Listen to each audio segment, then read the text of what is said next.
Here's the derivation for the electric field at point P at a distance x from a uniformly charged disk. We start with Coulomb's law. E equals k sub e integral of dq over r squared. And then we specify the variables on the diagram.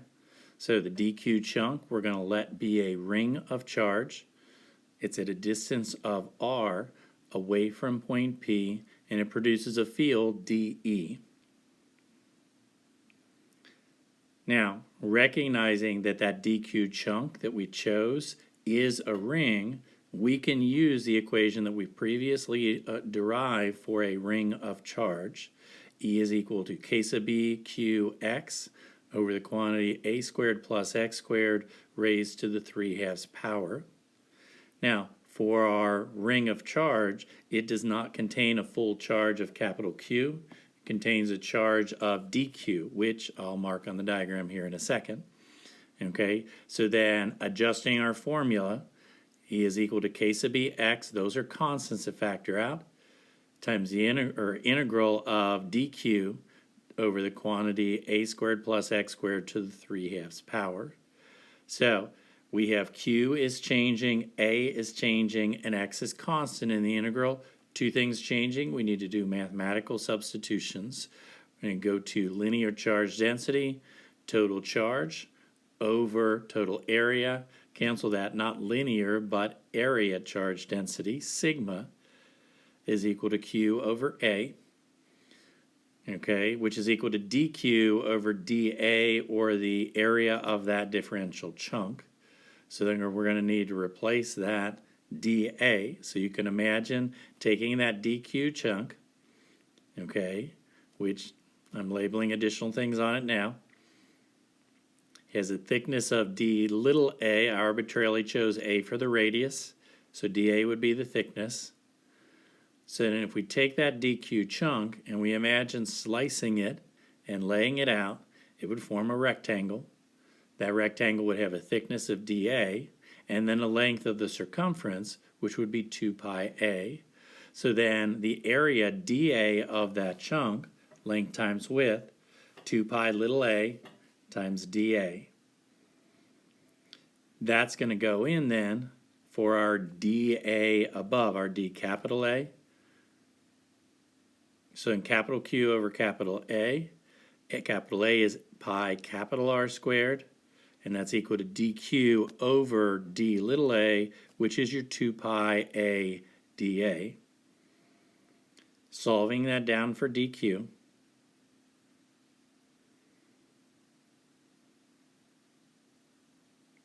we got a pi that's common that divides out, so we have 2a daq over capital R squared, and all that's going to substitute into the integral above. So then E is now equal to k sub e x integral of the 1 over a squared plus x squared to the 3/2 power times all that we just solved down for dq. 2a capital Q dA all over r squared.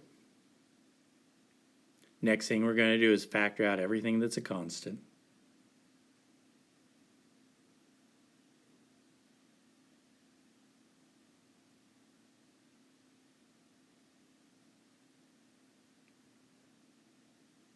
So we get E is equal to 2 k sub e qx over r squared. Those are all the constants.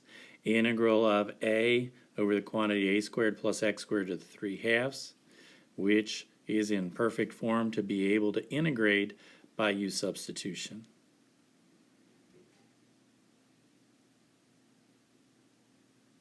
So making a little space over here, u substitution. We're going to let u equal a squared plus x squared. So then du d little a is going to be 2a, and then we're going to solve that down for d a to be able to do a substitution. So coming back over on the right side, we have all of our constants out front, and then the integral of 1 over u to the 3/2 and then du over the 2a. And we also have the a still on the top from before.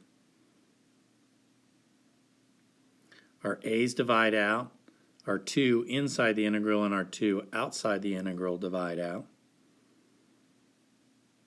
So basically we're left with a bunch of constants. And then in the integral, u to the negative 3/2 du. So we're going to do that integration.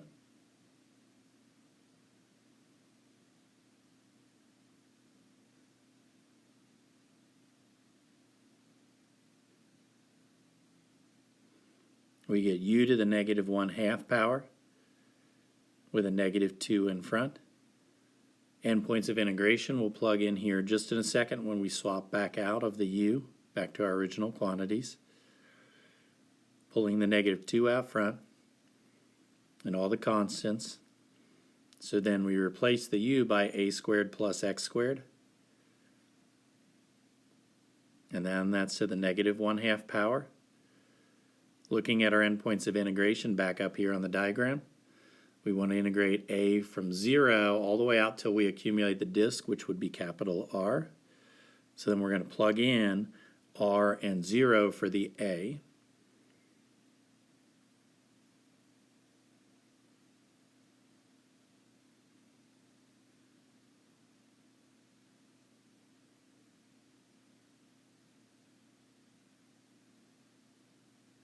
So then plugging in, we have all the constants out front. 1 over the square root of r squared plus x squared minus, when you plug in a 0, you just get the square root of x squared, which is just x in the denominator. Simplifying it down, I'm going to distribute the negative that's out front on the constants through, and also the x. So I'm going to rotate my two terms in the parentheses around. The x will divide out with the 1 over x, leaving me just with a 1. Okay, and then on the first term, which is now the second term, that x stays, and it's x over the square root of r squared plus x squared. So there is the final equation for a disk of charge in the field at point P. Happy pondering!